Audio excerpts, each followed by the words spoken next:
name's Darren Dickinson. I'm the co-owner of a company called Sigma DX Limited. Mark kindly invited me along today to just kind of share my experience so far with Microsoft 365 cloud platform and kind of the benefits and opportunities that provides businesses these days, especially in my opinion, SME businesses.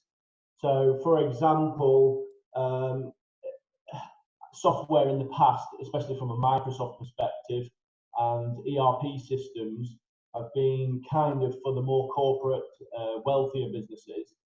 But the really interesting thing I think about Microsoft at the moment is with the cloud solution, enterprise class solutions are no longer for the privileged corporate businesses. They can be for SMEs as well. So just as an example, my business, I run my business completely on Microsoft 365 and the business standard license, which is £9.40 plus VAT a month. So me and my business partner, my business partner is the computer scientist. He's the Microsoft expert in terms of coding and developing solutions. That's what we run our entire business off. So we're a paperless business. Everything we do is on the cloud. So as long as we have an internet connection, we're hooked up and we can get into all of our customer systems and support them and do everything we need to do. Darren, sorry, could I just ask you to just hold just a second? We've got one person that's oh, okay, sorry. No, somebody couldn't hear, so I just wondered whether it was a general problem. But I think Liz has just confirmed that she can hear. Okay, thanks for that, Liz. That's really good. So just one other thing I ought to have said is, if be grateful if you could mute your microphones and so on, but please feel free to leave cameras on if you wish. And what I'll do is any questions and so on, please either put them in the chat or raise your hand. I'll keep an eye open and I'll prompt Darren, because I think when he's presenting he can't see. So please feel free to raise questions as they arise, and we'll look to answer those as quickly as we can as we're running through. Sorry, Darren, back over to you. Yeah, no problem, Mark. Thanks for that. So just a bit of background on myself. I've always been, since starting out as an office worker, as an office junior, involved in customer service. So I've always worked with solutions and solving customer problems. So that's kind of my 25-year working background. The last 20 years of my working life was for a global corporate Saint-Gobain. And as part of that journey working with Saint-Gobain, I ended up managing a business with about 200 employees, turning over roughly £25 million a year. But it was a service business, and that service business was about rapid response to insurance claims from a glazing perspective. So one of the things I learned as part of my journey was that when I started with that business, everything was done on bits of paper. So you can imagine it was a national business. So the logistical challenges of sending an engineer to somebody's house, recording data on paper, and then getting it back into a central head office, and then progressing the claim for the client, for both the insurance company and the policyholder, the homeowner, was a bit of a logistical nightmare. So when we got to around 2004, 2005, and software developed in such a way that we could then get rid of paperwork and start digitizing processes, that's when I first became involved in understanding how you can run a business that's digital and not reliant on paperwork and just Excel spreadsheets, etc. So that's just a bit of background on me and how I ended up understanding the power of things like we're about to go through today. So just in terms of Microsoft itself, very powerful. Microsoft is a massive beast. They've obviously been developing software solutions since the mid-80s. I don't confess to understand Microsoft in its entirety. It's just too big, it's too complex.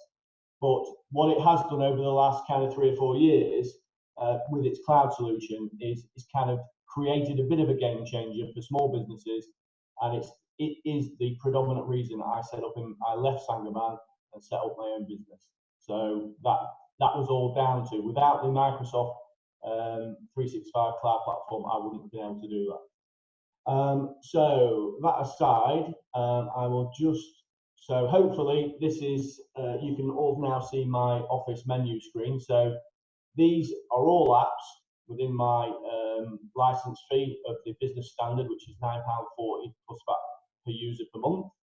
If you sign up to a year, it's a few pounds more if you decide to pay monthly. But I don't even know what all of these apps do. And there are even more apps on this license. So I haven't studied every single one, but predominantly what I have studied and what my business partner has studied is SharePoint and Powerapps. So between these two pieces of software, SharePoint is it's a website, it's a network folder, so it's you can store your libraries and your metadata in there, and it's also a SQL database. So it's a really, really powerful piece of kit that most people don't know about. So, and if most companies and organisations that I come across that do know about SharePoint only use it for document storage. So they use it as like a filing cabinet. They don't use it as a database and links into other systems, which is what it's actually designed to do. So if you think of SharePoint as you kind of get a 3-in-1 if you have this license in terms of SharePoint. And Powerapps, the beauty of Powerapps is Powerapps connects to SharePoint, to the database. So you build the data tables in SharePoint, and then Powerapps connects to the data tables, and you can create user interfaces that interact with the data in your database. So you can create a digital solution to your particular business. So whatever it is you do. So that's, you can design that around creating jobs and tracking jobs, whether you call them orders, whatever your business language is, or even projects. So the beauty of those two aspects are, in Powerapps, you can use generic apps that Microsoft have kindly created for us, or like what we do is we specialize in canvas apps. So imagine you've got a blank canvas and you're about to paint a beautiful picture. We create a beautiful digital process. So it's kind of, it allows you to take all the noise out of generic systems that are full of language that your business doesn't even use, or functions that you don't want to use as a business. So you can take that noise out and only have in your system what you want to have in the system that makes sense to your staff. Because the whole point of these, for me, the whole point of a digital business system is that it makes life easier for you and your employees, and it helps you be able to track the key activities that you're doing. So, you know, how do you best serve your customers? By having your finger on the pulse, understanding where you are, and making sure your customers aren't chasing you. You're looking after them. You're catering to their needs. And the only way you can do that is if you've got the right information at the right time to get the job done. So I think the first thing I've got on my list to show you is I'll go into SharePoint. So hopefully everyone can see that. So the other beauty of the system is these are what I've just clicked on, a sample company, is a sub-site within my office tenancy. So what that means is I can create different sub-sites to perform different functions that are completely ring-fenced from anything else in my database on my office tenancy. So when you purchase a business standard license, you get an office tenancy with that license, and that enables you up to 250,000 sub-sites. So, for example, you could create a sub-site for a customer and ring-fence a process or a solution for them that you can then show them is specifically for them. So it gives you lots of different options in terms of developing relationships with your client base. And if they have Office 365 licenses, business standard, you can connect them directly to it, and all they can see is the database, the sub-site that you've created specifically for them. So you therefore don't have to rely on sending emails to each other. You can actually communicate with each other through the solution you've designed for them to make their life easier, so they keep passing their work to you. So with that aside, what I've kind of what me and my business partner have developed over the last few years is using SharePoint predominantly as a company intranet. So whatever it is that your employees need, whether that's 10 employees, whether you've got 100 employees, do they all have access to the relevant information in order for them to do their job without having to bother their team leader, manager, director, whoever it may be? So the most powerful thing you can do is equip your employees with the information they need to do the job. And with this tile solution, the idea is within 3 clicks, you can find whatever it is you need to find in order to get the relevant information to do the task in hand. So as an example, let's say there's been an health and safety incident, and we click on the new incident, and now it's actually opening a Power App so that we can gather the information of the incident. So you can so is it, for example, on this case, we'll put it's a minor injury. It happened today, and it happened to me, and we'll say it's been investigated, and we'll say it was in factory 1 as an example. Small phrase,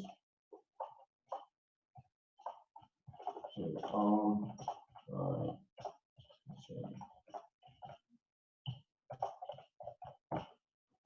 Something ridiculous like that. Let's imagine that happened. We'll just hit the save button, and that's now in the database.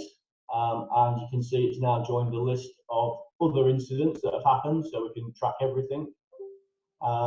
So it's a really easy way for us to be able to record some information, and track it in a system, and then you can actually filter this data on it whatever you want. So, for example, if you wanted to look at everything that's in the investigation or everything that's a new incident, all you have to do is use the filters, and everything's there for you. So it's a great way. The other benefit of this is your first aid, your health and safety reps around the business can have this app on the smartphone. They can take pictures.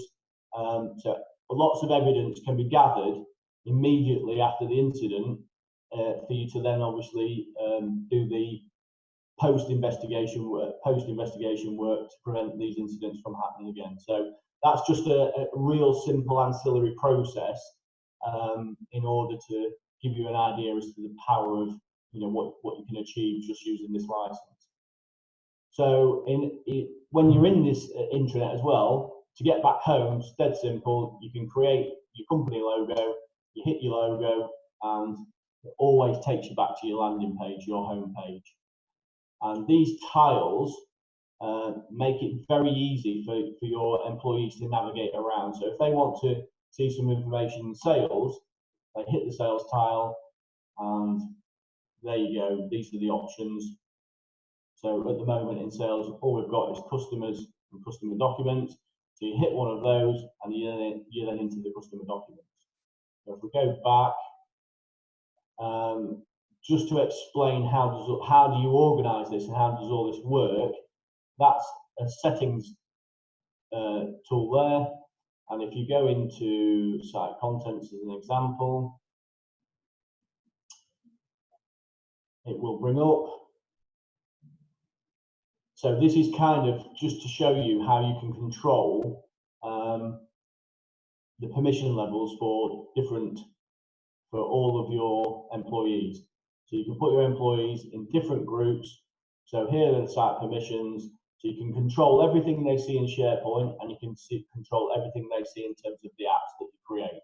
It's all very simple to control. You've just got to design it in the right way and set up the right groups for the right employees with the right permissions. If you do it on that foundation, you will end up with a structured system that is secure in that only employees in their roles see the information that's relevant to their role. And then that way you're kind of protecting the business and your data privacy, etc., all based on the accountability that people are paid to do as part of their employment contract. So it's very user-friendly that way as well. So just going back to the home, and then just to give you an example as to hopefully you recognise this. The interface looks a little bit like a website because that's what it is. It's a web page. So that new incident we recorded there is actually a link to an app. This is a link. So, for example, you can have a link if that was your job management system. So, if this was your home page, that could be a link directly into your operating system.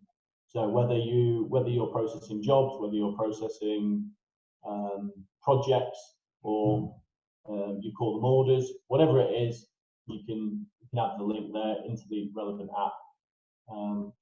So hopefully that gives you a sense of SharePoint as an intranet and how easy you can make it for everybody within the business to be able to navigate around.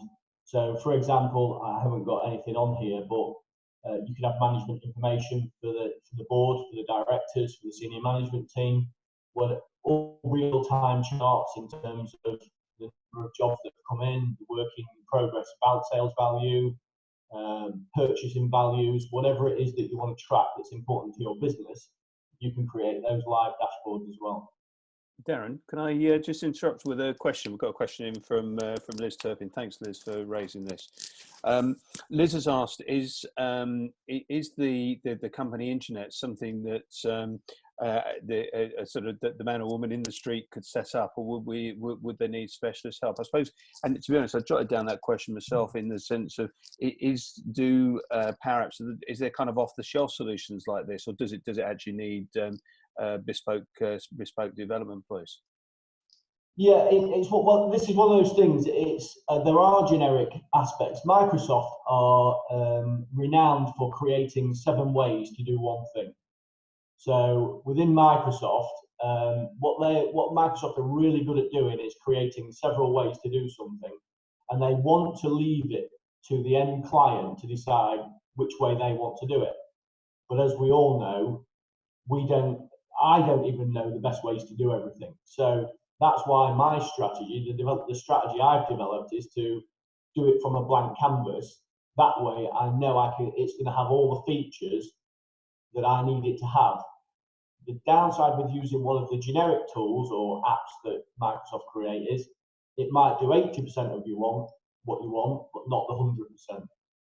So to do what we do, you have to have quite a bit of knowledge. It's what we do is quite specific because we're building it from. We are actually configuring our own system using the Microsoft platform.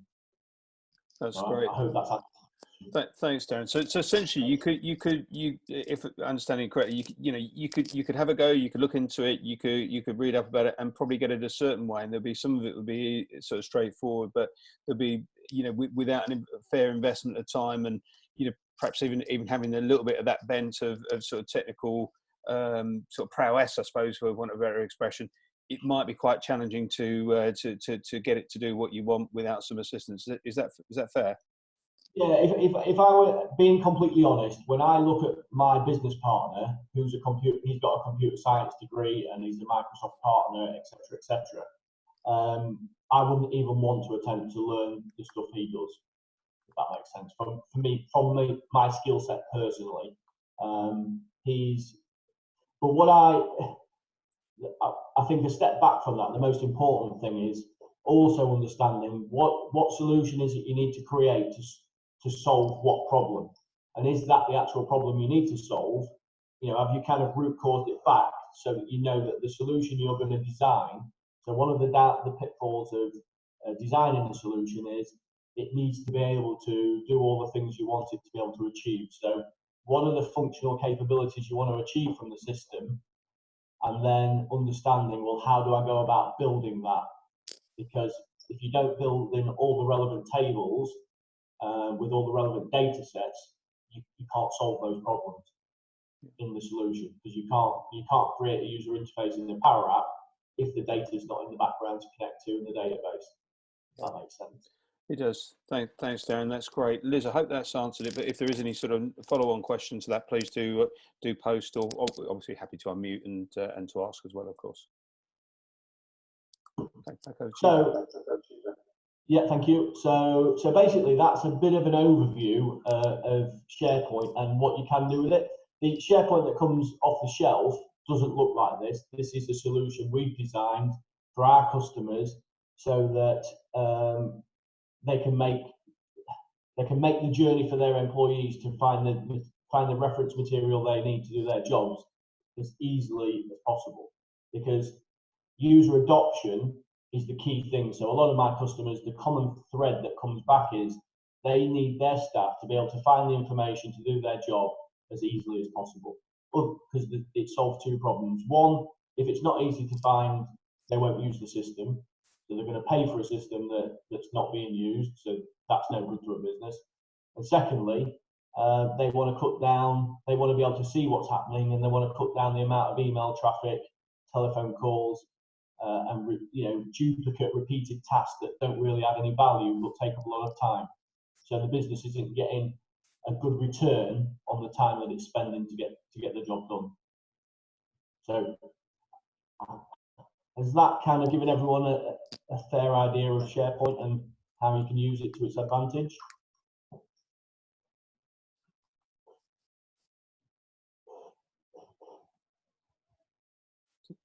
No sort of questions coming up, so I'm guessing that it has. But yeah, just a reminder to everybody: please feel free to raise any questions or raise a hand as we go through. But yeah, looks no questions at the moment, Darren, or no additional ones. Okay.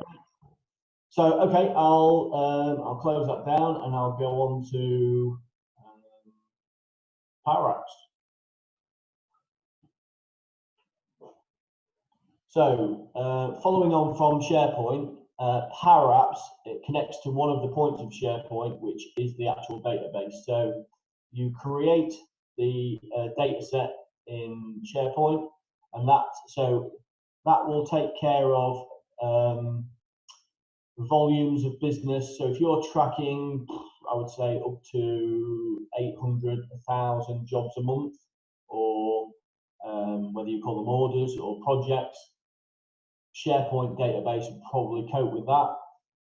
Any more than that, you're probably looking at then increasing the power of the database, which Microsoft gives you lots of options. So for me, one of the most cost-effective options is what I call in Powerapps. You can get what's called a Plan 1. It's about £30 a license per month, but it gives you a Dynamics enterprise class database structure at the end. So then you can be doing hundreds of thousands of records a month as opposed to 800 to 1,000. So just to give you an idea that you can upscale the power of the database but still use Powerapps as your front-end user interfaces. So just to, I'll just select one of the apps. So I'll start with this one. So in essence, I've called this Glazing Job Manager. So what I thought might be quite useful to help you guys understand what you can achieve is this is a sample company. It's a glazing company, kind of related a little bit to my background in terms of managing glazing jobs. But I've done this more as specifically a glazing retail business as opposed to within a specific niche market like the insurance market. So initially, this is my Glazing Job Manager landing page, homepage, and this provides me with lots of information straight away. So firstly, every single one of these is an individual job, order, inquiry, whatever you want to call it. We've called it inquiries here. So each one of them is specific. So if I want to load a new inquiry, it's dead easy. I just hit that button there, and then I can load a new inquiry. So we have a series of filters, and we're on the jobs filter at the moment. And then down here, because I've got all the jobs listed at the moment, we've got different stages that each inquiry will go through. So it starts off as a new inquiry. You can either give a verbal price, or you can book in to do a survey to give an official, a formal quotation. And then once the deposit's paid by the customer to do the survey, you're actually then in a situation where it's gone from an inquiry to becoming an order or a job, again, whatever language you use as a business. When the job goes through into the estimating department, when we've sent the quote through to the customer, when we're awaiting a deposit or the deposit's paid, purchase the items, parts are ordered, and then we book in for a completion visit. So just on this one screen, if I want to be able to see how many jobs have we got in the system at the moment that supply and fit, I click on that filter there, and it's now listing me just those jobs. If I want to see how many warranty claims I've got in the system, nobody's made a warranty claim, which is great because warranty claims cost you money. So we've got no warranty claims on the system at the moment, and we've got 3 supply-only jobs. So again, just as an initial start of a 10, you can provide yourself with a lot of information in terms of what's happening with all the jobs we've got in the system. If you've got 200 live jobs in your business process, from a new inquiry through to invoicing, it's going to be quite complicated to track know where you are with those unless you've got information. So these systems enable you to overcome those obstacles because you can drill down into the information for every single inquiry or job, whatever language you want to use. And then again, from a high level, if you want to put summary information in, again, I haven't really put much effort into creating these charts, but if you want to look at your conversion rate, if you want to look at your conversion rate by quantity of job, by value, and then track, values by over time frame, whatever management information is important to you, as long as you're recording that data in your database, you can pull summary filters through that you just click on that are real time. So as each job is being updated, your summary graphs will be updated as well. So you can really track the live performance of what's going on in your business. And then if you wanted to list out your trading customers, as an example, just a dead simple function. These could be your key priority customers. You can put your priority customers, list them there, and if you ever need to add to them or amend those details, you can do. So, again, whatever's important to you, your business, your sales process, whatever it is, you can create, you can design and create those functions. So if we go back to the jobs, I'll hit new inquiry, and for a customer we designed a solution for, their first priority was, well, I've got 2 types of customers. They're either domestic or they're trade. So the first thing we needed to do is to say, right, okay, it's a domestic customer on the phone, and the next thing we need to do is, are they interested in supply and fit, supply only, or would they like a guide price, or would they like us to go to book a survey? So if we assume that they want a survey, what we can do now is we'll create and open a job, which takes me to another app. So again, there are different ways you can design your system. You can create multiple apps that are all linked, connected together. It's taking a little bit longer than I thought. Let's get in the data. So here we have a new inquiry for supply and fit. So this is where, if you're on the telephone, hopefully you're wearing a headset and you've got both hands free, and this is where you kind of just type in all the information. You can kind of get the gist of what we've got here, but for this particular sample company that I've made up, we want the contact details, we want reference, we want telephone number, we want to book in the survey date, site address, description of the job. So that could be, my son's just kicked the football through the double-A unit on the patio door, so I've got a big hole in it, and you can sort it out. And then any deposit details you want to take on this home screen, or whatever information you want to record on your screen is there. And if you want to add a note, customer names,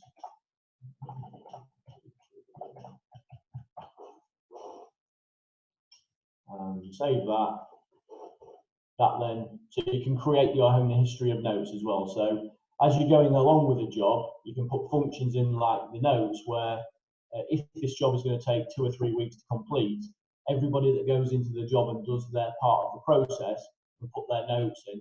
So anybody who goes into this job, then if a customer calls up, I don't know if you're familiar with first call resolution, but one of the things I always pushed in my businesses that I used to manage for Saint-Gobain was, if a customer rings up, we need to be able to answer that query there and then. So they're not ringing to see if we've had a nice day. They're ringing because they need something from us. They need to know something.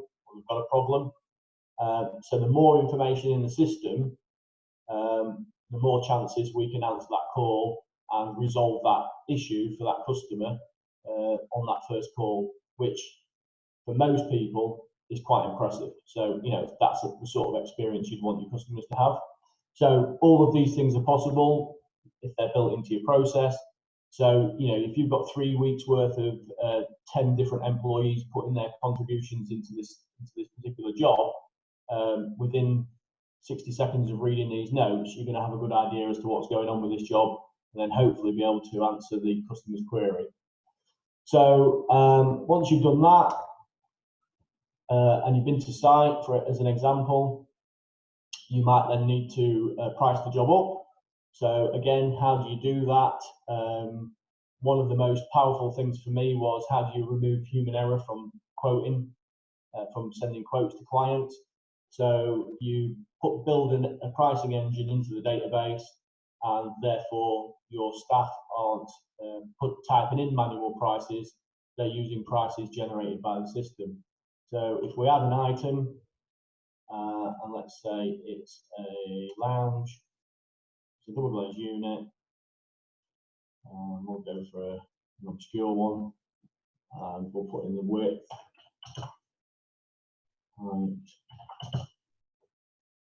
So another thing is, you can put simple calculations in the background. So we now know that this customer wants a double glazed unit that's going to use up 1.8 square meters of glass, and the fee for that is going to be £180. And me as an employee working in my estimating department, I haven't picked those prices. Those prices have been set by management. So I'm only going to create quotes that are specific to the product and to the service that we're delivering to the needs of the customer. And then that way it populates everything for you. I can put in here, it's going to take 2 men, 2 hours, a labour rate of £40. They're going to have to travel to Basel Common, and then all of that information can get added. Whatever markup I want to put on the system, whatever admin fees, again, you can factor all that into your pricing engine, and straight away you're coming up with a price for the customer. If I save that, and then one thing I will need to do is just add an email address.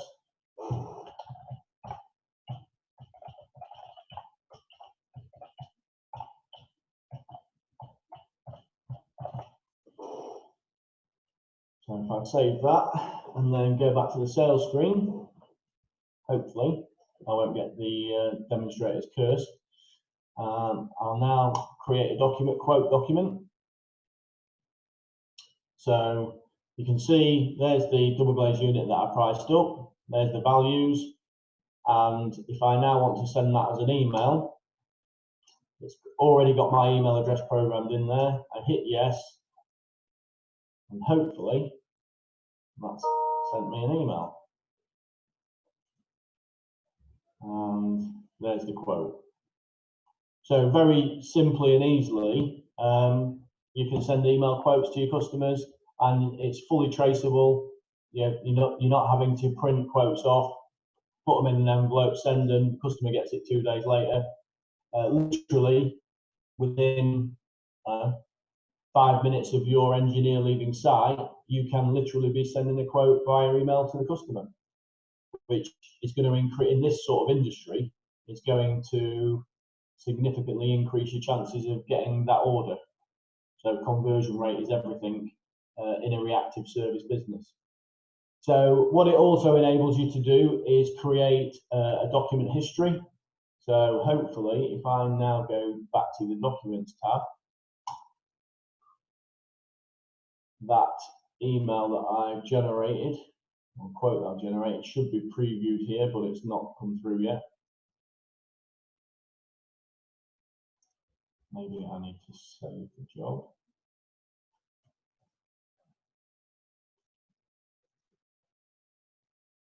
No, still not come through. I knew something had to go wrong.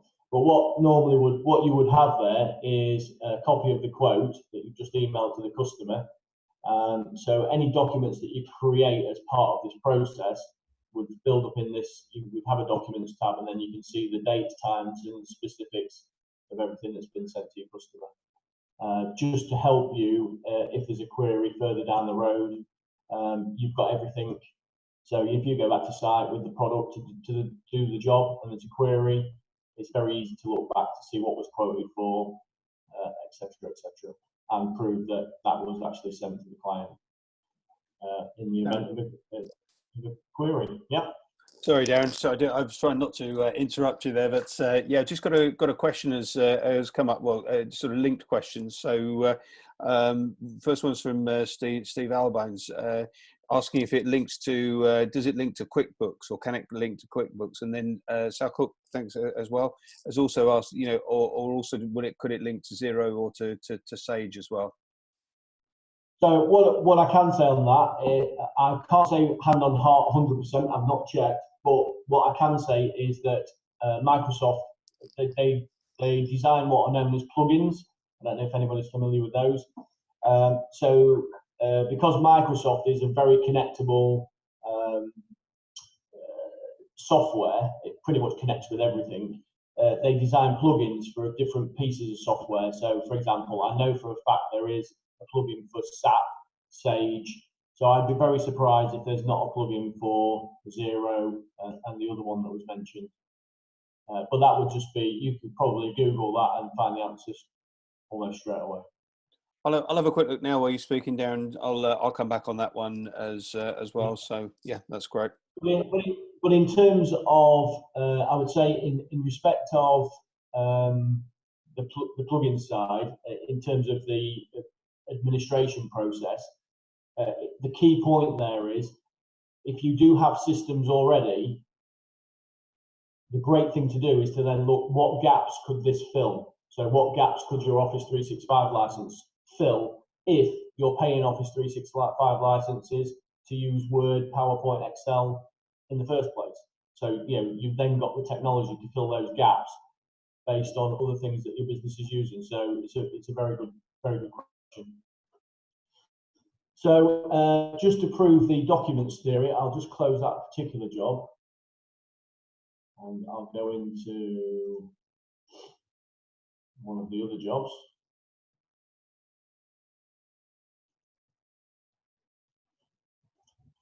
I'll click on all. So if I go into this one, for example, where I know there's lots of documents in there from demos that I've done previously. Just waiting for this to open. So you can see I've done plenty of demos on this job before. So if I go to the Documents tab,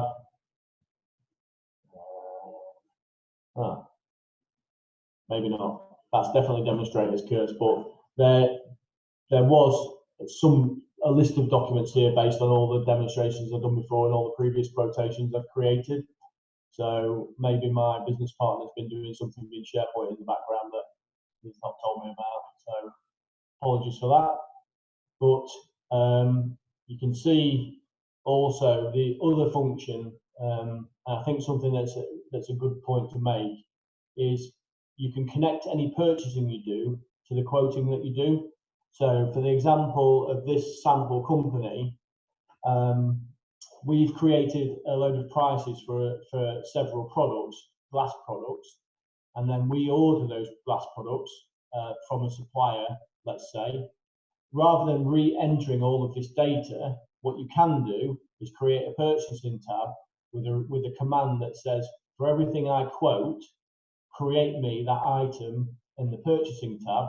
And then if I need to order from, if I get the order from the client, from the customer, it's a very simple process for me to now raise a purchase order for a supplier, and send that quote through to whoever the vendor is that we have.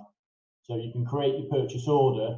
So you can see here it's automatically created a purchase order 40061 for these items that I can then email through to the supplier. I don't know if this bit, no, I've not got anything in there. But if I preview that, there's the purchase order created with the purchase order number in. All I need to do is put in the supplier details. I haven't got any vendor details loaded in, but it's just as simple as the quote you saw me generate. The process just as simple, except now you've got traceability that you've emailed the purchase order over to your supplier, and that job's done. So again, very quick, very easy, and you can, again, you would use a plugin to connect that to your finance ERP. So whether that's SAP, Sage, or whatever it is, and that's controlling your purchase order spend as well. So everything, so hopefully your operating system and your financial system are going to tally up in terms of what's being spent and what sales are being generated.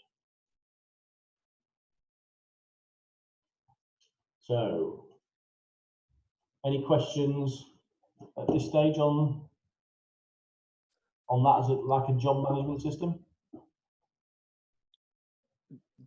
Darren, I picked up a question from Graham. Not necessarily specifically on this topic. Was just asking in terms of within the agenda today.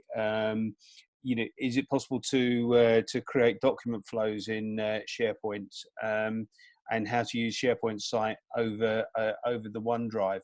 I don't know if you're planning to include that today. I was just going to type a response, Graham, but was in the yeah. I've not planned to include it, but it's a good question because it's a very important point. So OneDrive and Teams and all the other apps that you see, the generic apps that you get with Office 365, the best way to describe it is that they're a cropped down version of SharePoint and Powerapps. So the fundamental technology that underneath those is SharePoint and Powerapps, but it's limited in certain ways. So for example, SharePoint that underwrites Teams won't give you access like SharePoint that's not, that you access as a database web page. It's not as powerful, so it's got limitations and restrictions in it. Because what Microsoft are doing is they're back to what we discussed earlier. They're giving you 7 different ways to solve a problem, and they want you to decide to determine what's the best way for your business, which is difficult in itself because they don't tell you what's the best way. They want you to just determine that. So OneDrive, as an example, will limit you significantly to sharing information, whereas on SharePoint, with setting up groups and permissions, you can share with everybody in your business and you don't have to manage it. It's all done for you. So I hope that's given a... Thanks, Darren. Yeah, I think it's a helpful start. Graham, I suspect, because obviously there's you sort of shared some further information, things you'd like to cover. I'm not sure we'll cover all of that today, but we've got every opportunity to run an additional webinar on the specific items you've mentioned. I think it would be interest to others as well. So please do stay with us, but if you can. But if you're happy for me to, we'll make contact separately to get a bit more information, and we'll get something set up. So hope that helps. A few more questions have come through as well. So from Sal, we did similar to what we talked about previously, but just to get a flavour, what are the costs for Powerapps, and how much digital skills are required in very small SMEs, Darren? Powerapps comes with the Office 365 plan, the business standard license at £9.40 plus VAT per user. So you get Powerapps with that, and you get the option to pick one of their generic Powerapps for different functions, different business functions, or you can build your own Canvas app. So you're starting with a blank canvas, and you can build your own. But you do need. It's not as easy as Microsoft make it sound. You do need knowledge, configurable knowledge, to be able to do that. So, as an example, I would struggle. I wouldn't be able to produce this app that I've demonstrated. That's way beyond my skill set. Yeah, no, that's great. Thanks, thanks, Darren. And a question from Ken. Thanks, Ken. Is it possible to use the system to input emails into the database? Say that again. Sorry. Is it possible to use this system to input emails into the database? So Yeah, I guess what if I'm understanding it would be, you know, could you send a message, an email through? I guess you did with the quote actually, but an email through the app, which then you know, populates that user's history. Yeah, exactly. So unfortunately, that's what I was going to demonstrate in the documents tab, but it hasn't worked for some reason. I'm guessing my business partner, who does all the configuration, has changed something to the database in the background, to our sample company database. But yes, that's absolutely. So you can record all of your emails, all of the documents you send, and you can even upload. I mean, one thing I can demonstrate is I can show you how to upload a document into the system. That's actually, you know, very doable. So in fact, while we're on that subject, unless there's any other questions. Yeah, there's a couple more actually. So one I can take, thanks Liz, can take quite quickly. Is this being recorded? Yes, it is. What we normally do is upload it. We've just got a YouTube account, and then it's then linked to the Growth Hub, Grow My SME website. So yes, you can, you know, obviously take another look at this. So that's absolutely fine. And Steve's raised a question. Thanks again, Steve. What have you found, Darren, to be the most useful function of SharePoint that has solved a business system problem? I guess the most, it's probably going to be fairly generic, but it enabled me, when I was managing a business, to create a function to capture information that was important for me to know, to be able to make key decisions, or my management team. So whenever we had a problem as a business that we would discuss as a senior management team, what I would quite often do, a bit like I showed in the sample company SharePoint site, the Power App for recording a health and safety incident. Prior to being able to do that, I was totally reliant on speaking to somebody on a mobile phone who was at the scene of where the incident happened. So they weren't able to really relay any information to me other than by the telephone. So by creating that solution, what that enabled me to do was not only manage the incident, but also then proactively use the data to prevent those incidents from happening in the future, but also demonstrate to my executive board that, you know, we had a system in place, we managed these things, nothing got missed, nothing got forgotten, because it was all traceable and it was all very easily accessible. So that then provided confidence in the exec board. So if I wanted something, you know, they would authorize it. So if I needed some capital to invest in the system, I would get that authorized. Hope that helps. Great. Hope that's answered the question, Steve. Please feel free to post any further, any follow up in the chat. No, I think that sounds good. It's just a thanks from Steve. Thanks for raising the question. No further questions at the moment, Darren. Great. So I'll just close this up and go to hopefully this one will enable me to demonstrate uploading a document.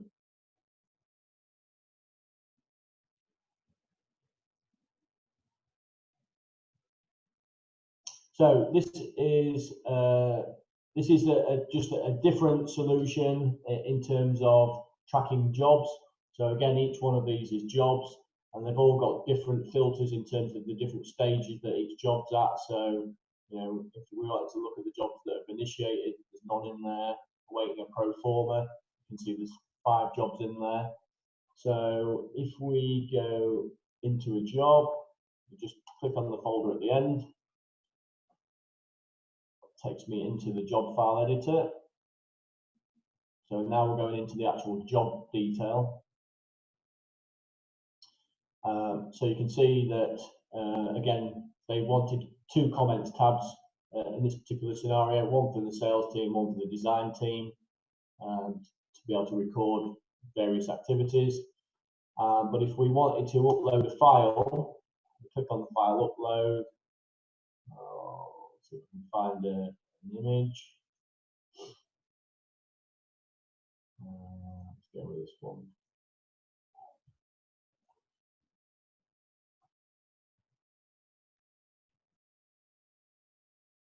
We'll put it in quotation, upload it. Hopefully, that will upload. Click on it, and there we go. So it's very simple to upload a document. So if you've been sent documents as attachments and you download them, you can then upload it as simple as that to the relevant job in the system. You don't have to have it in shared folders on hard drives for people to have to go and access separate to the actual job itself. And it's the same principle for an email. If you send an email, you can upload it to the specific job that the email's about, or the project, etc., etc. So hopefully that kind of demonstrates that capability. And again, it will log everything that's associated to this particular job. And another clever function that you can do is, if having an audit trail is important to your business, you can create audit trails in the background, so you can see who's performed what tasks and functions on what dates.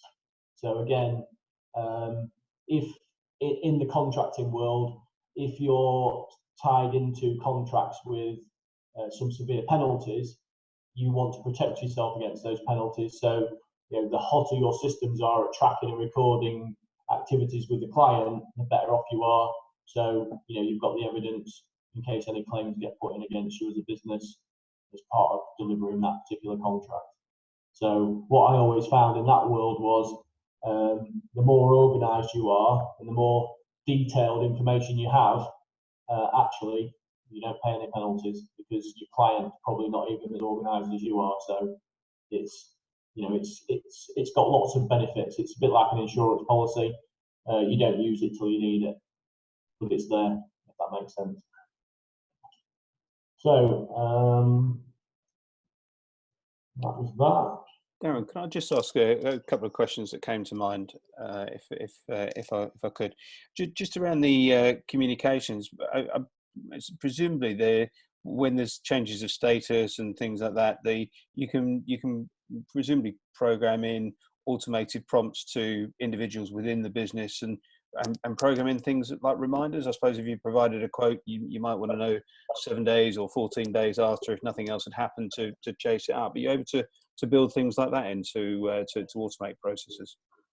Yeah, so another great point is event triggers. So you can create as many event triggers in your process as you want, and then you can either push notifications to people, to employees specifically. So it doesn't have to be everybody. It can just be unique individuals based on, again, the task that the command in hand. Or you can create separate lists for those people. So they log into the system, they click on their list, and there's either tasks to do, questions to answer, or there's nothing. So you can organise it whichever way around you want. So you can create work lists, almost to-do lists, or in fact, what might be a good example is, I think I've got a bit of a projects and tracker task that might be helpful to explain that.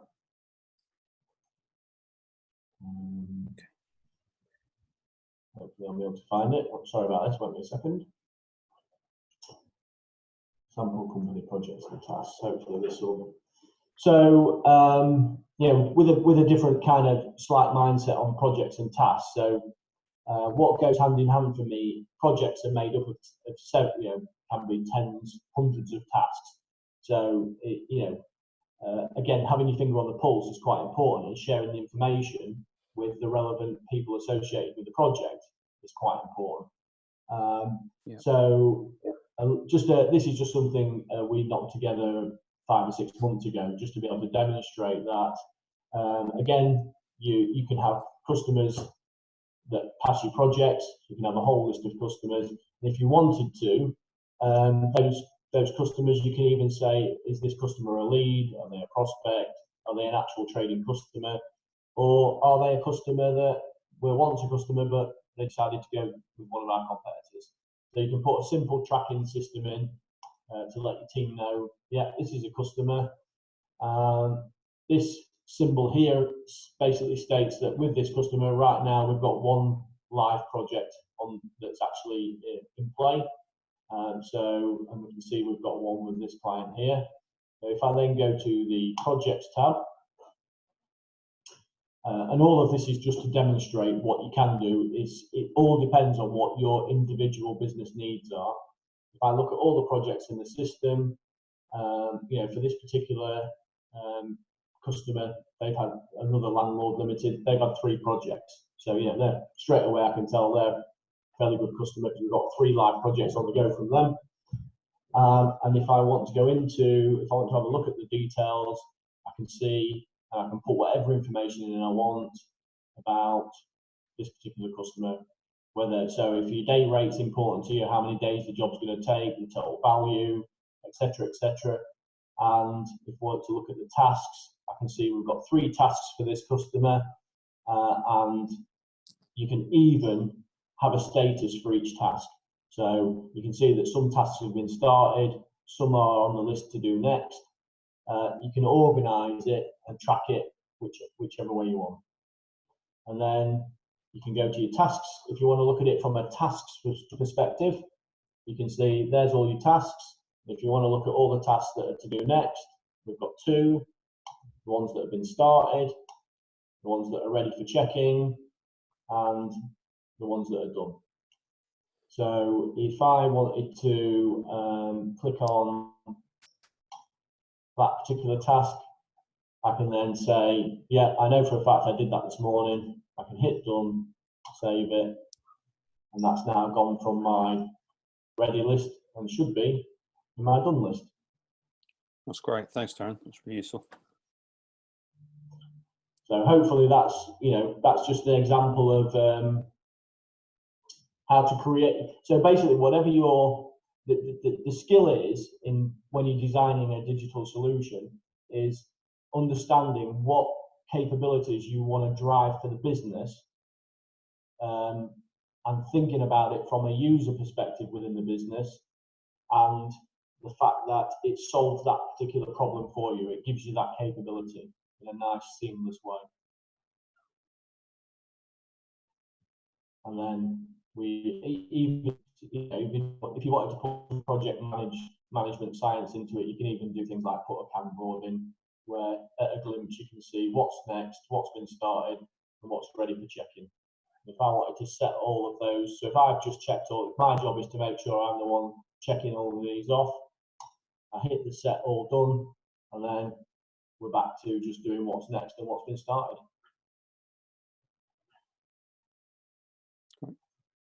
So any questions on that? I think we're clear at the moment. So, but I'll keep an eye open, Darren. Okay, so I guess in terms of demonstrating SharePoint, Powerapps, Microsoft 365, we're kind of, I could open further apps, but just as an, I'll open this one just as an example.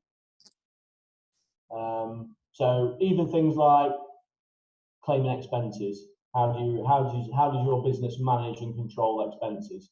Is it a nightmare for employees to? You can tell this one's been designed for a smartphone, so people can do their expenses on the move.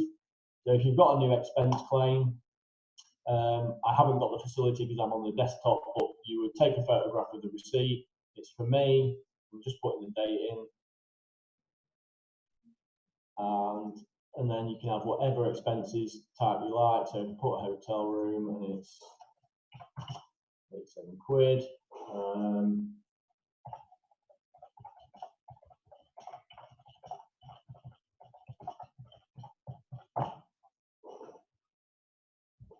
That's now, my meeting with Joe Blogg's expense has been posted. So that's now sat on the database, waiting for my line manager to authorise it and chuck the money in my bank account. Yeah, that's interesting, Darren, because that's where the compatibility is quite interesting. I know Xero have got a sort of phone-based app similar as well, so you want the compatibility both ways, wouldn't you, potentially? You know, sometimes it would be posting it on Xero, but you want to see it in this system and vice versa. Yeah. But I guess the thing to think about there is, are you paying 2 software licenses when you just need to pay 1? So Yeah. it's thinking, you know, what does from an IT strategy perspective, what is your IT actually costing you in terms of software licenses, and do you have the capability to actually condense that down into one solution and therefore reduce your IT costs? The cloud platform, Microsoft enables you to do that now. So it's just working out what's the best for your business. Yeah, thanks, Darren. That's good. Thank you. So I guess, I mean, is there anything else you'd want me to demo, or? Yeah, please feel free to, if there's any sort of questions anybody wants to raise at this moment, please feel free to raise them in the chat or raise hands, or yeah, if there is anything specific you'd like Darren to show, yeah, I'll keep an eye on the chat now, Darren. Okay, I guess one other area. How long have we got left, Mark? It's just gone 2 o'clock, so maximum half an hour, but yeah, can be, you know, not a problem if it's a little less than that as well. That's fine too. Okay, I guess the only other thing that might be relevant is I mentioned earlier about building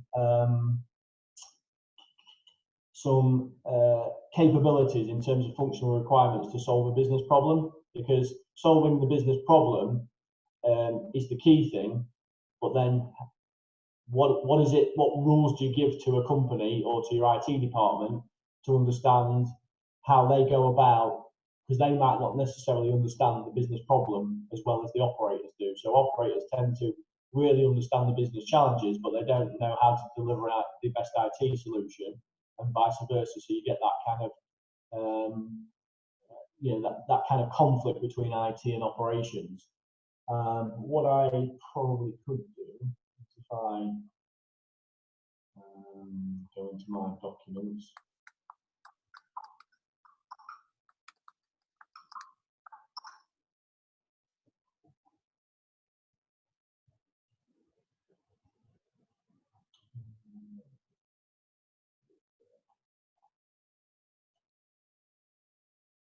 Sorry about this. I'm just going to try and find a document where I've kind of done some examples of capabilities. I've got a question I've got a question as well, Darren. When you're ready to. Yeah. So it was broadly how long. I know, so you know, depends on the complexity, but broadly, how long did it take to create the systems that that created? Was it, and this is from Steve, is it sort of days, weeks, months? What's ballpark? What would you be looking at? Well, in comparison to ERP systems, you're probably looking at 1/10 of the lead time and 1/10 of the cost. So if we said normally your IT department has said this is going to be a 10-month project, you can probably get that done in 4 weeks. And again, if it's 100 grand, you're probably looking at 10 grand. Because the software, the underlying structure of Powerapps and Sharepoint is a lot more configured than you actually type in every single line of code. If that makes sense. So the process has been significantly speeded up, and it's better technology. So now you're getting better technology, but you can deliver solutions a lot faster and a lot cheaper.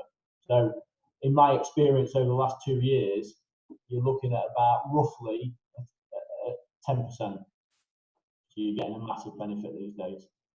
And that's why these solutions, the platform's really taken off in America, and it's kind of working its way over to us. It's working its way over the pond, but I don't come across many people that are really getting into this in the UK yet. Thanks, Darren. Steve, if there's any, I hope that answers that, but I know it's difficult in terms of, obviously each one is specified on its merits, but hopefully that gives a good idea.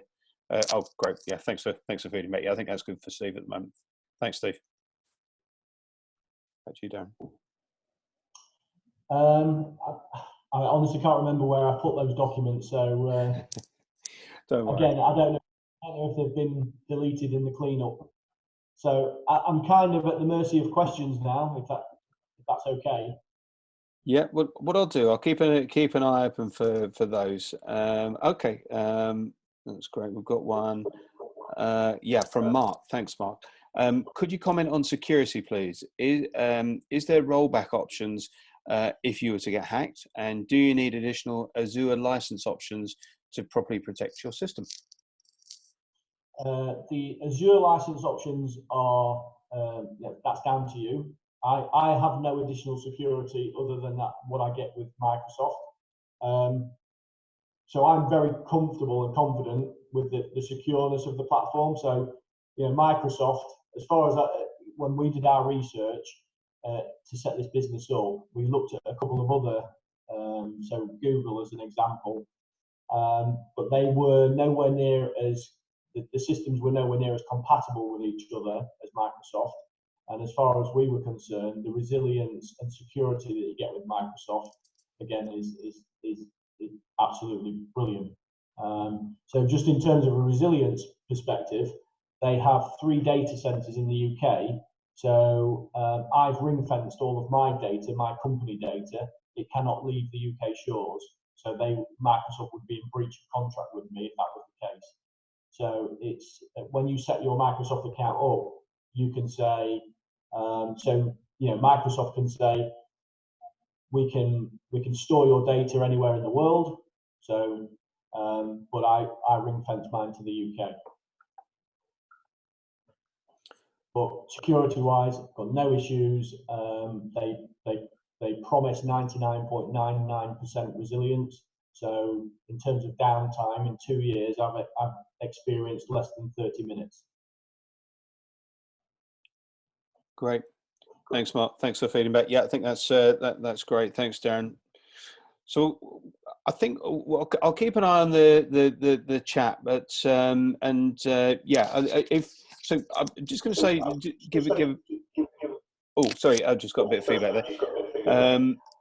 Yeah, I'll give a bit of information about the support available to actually implement some of the or at least get you started with some of the things that Darren's been speaking about today. And please do, as I say, please consider to type any questions into the chat. We'll do a sort of final wash up in about 5 minutes or so. What I'd also like to do, if I may, is just going to launch a poll. Just grateful for your feedback, please, on how you found the session today. I'll just leave that running in the background. There's only a few questions just so you can share, what you thought of this, and of course, it helps us to improve and add any new items that people would like to see. So I'm just going to share my screen now, very briefly. So the webinar today, and thanks very much, Darren, that's been really, really interesting, and as I say, we'll pick up any final questions. Thank you for that. But it is part of a series of what's called ICT for Growth through the Humber Business Growth Hub. So we deliver a weekly webinars, not surprisingly at the moment, was intended to be more face-to-face events. And the next one was just included up there, next Wednesday, Ethically Transforming Your Business with Digital and AI Tools. So if that's of interest, it'd be great to see people there. We try and run them a wide variety of different topics. We're looking back, we've actually run about 60 since this all started on a variety of topics. So very happy to receive requests for other topics. Please do let us know if there's areas that you would be interested in finding more about, and we'll certainly look to arrange to put those on. It's The program is part of an overall package of support provided by the Growth Hub locally, of which we also involved in delivering a program called Digital Catalyst. And we're currently we're just sort of creating a waiting list because we're just waiting for an additional an extension of the current contract. But this provides, whereas today we can provide interesting information on a particular topic, this is more bespoke to your business. So we can provide a one-to-one service where we can look at what's what's happening digitally within your organisation, and then provide some assistance depending on what your requirements are. And because it's European related, it's at least 12 hours of expert support. So the sorts of things we'll do is look to identify technologies that would add greatest value to your business. It could be along the Microsoft front, could be other areas. Judge which options offer greatest value for money, what's in your budget, but more importantly, I guess, or just importantly, what will work for you for your specific requirements. And then look to understand the knock-on changes that may be required within your existing infrastructure, and obviously help to plan for that. And then finally, actually do a bit of market searching. So rather than sort of leave you to go out there and try and find what might work for you, and there's always a lot of different options and different prices and different vendors. So we can help with that. There's no allegiance to any particular technology or vendor, so it is a completely sort of honest broker service, as it were. And finally, obviously, some help there to implement and manage. So it's very much a one-to-one, bring in a technical specialist into your business to help you to implement a particular technology of interest. Of use to you. So I'm just getting a tiny bit of feedback. So if everybody could just check if they're muted, that would be much appreciated. Some examples of the sorts of areas, it's far from exhausted. So things like digital support, digital marketing, social media, moving operations to the cloud, consolidating technical architecture, tools and techniques, including Microsoft to increase productivity, e-commerce, online accounting, looking at cybersecurity, developing CRM. So things that most of us, I think, will be reasonably familiar with. There's also capability to look to embrace some of the emerging technologies like the Internet of Things, or use of data, artificial intelligence, and so on. But probably, the majority of projects that we're working on with Humber-based businesses relate to these topics like these. But the idea is to develop that as part of a plan, a bit of a digital roadmap for the future, as it were. So the aims of this, in a nutshell, one-to-one support, and it's about having impact. So this is, and long-term impact. So we're very keen to help you improve your efficiency, develop new products, generate more sales, retain staff, and so on, and obviously stay safe in the current environment. It's about doing something with you. It isn't a huge amount of time, minimum of 12 hours, but doing something that has impact for the future. We also well placed to know what else is going on, so we can broker in further support and look for grants and funding to help you deliver what you're intending to do. And it's just that hand holding to get started, really. So whilst a lot of this is about planning and strategy development, it's also some practical roll the sleeves up and to help get started. And hopefully, it just gives a shortcut to the right solution for your business. So and ultimately, help you to purchase further technologies and technology solutions more effectively in the future, finding the right solutions at the right price for yourselves. So if this is of interest, as I say, we're just taking details currently to put interested parties, interested businesses on a waiting list. So telephone number there to call. That's the website to express interest, or the information about the services there. So growmysme.co.uk/ICT/digital-catalyst. And this, just to mention, this forms part of a wider wider business support that's provided across a range of areas, including things like financial support with grants and so on. But advice about growth is a very, very useful growth program being run currently.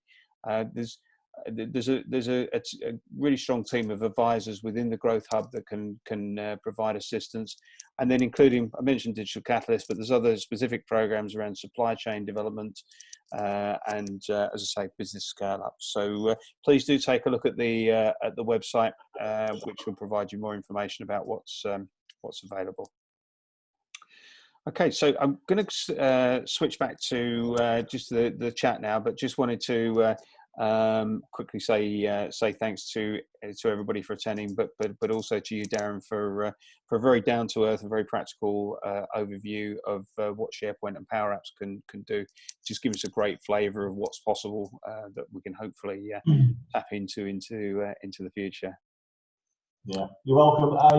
I've just found this a sample specification document. If you want me to just talk through that for 2 minutes. Yeah, that sounds great. Are you happy to share your screen, Darren, and then I'll in the background I'll have a look, see what other questions there are. No problem. I'll do that now. Oops.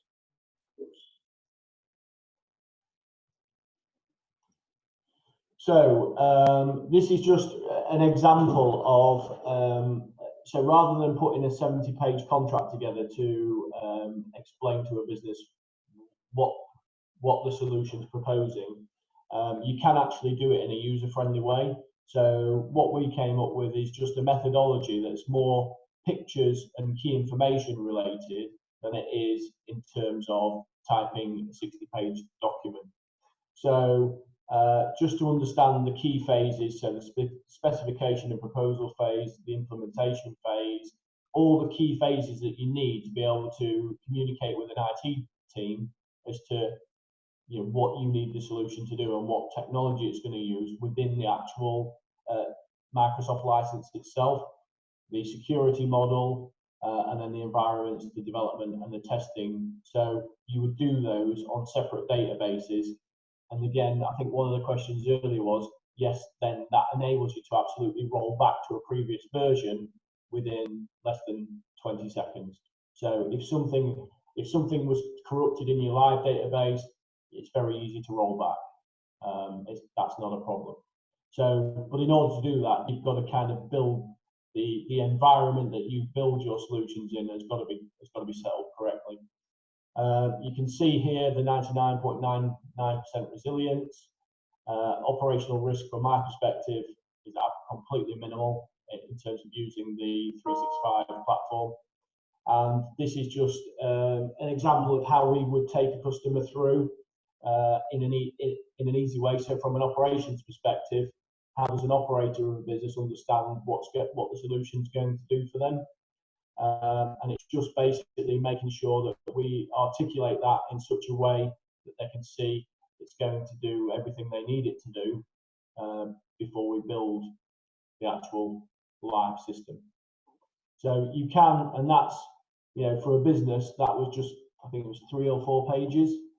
So you can get, I just wanted to show you that you can get quite a lot of information in 3 pages and then tell the story from there without somebody giving you a 60-page contract and then charging you for typing that 60-page contract up in the first place. So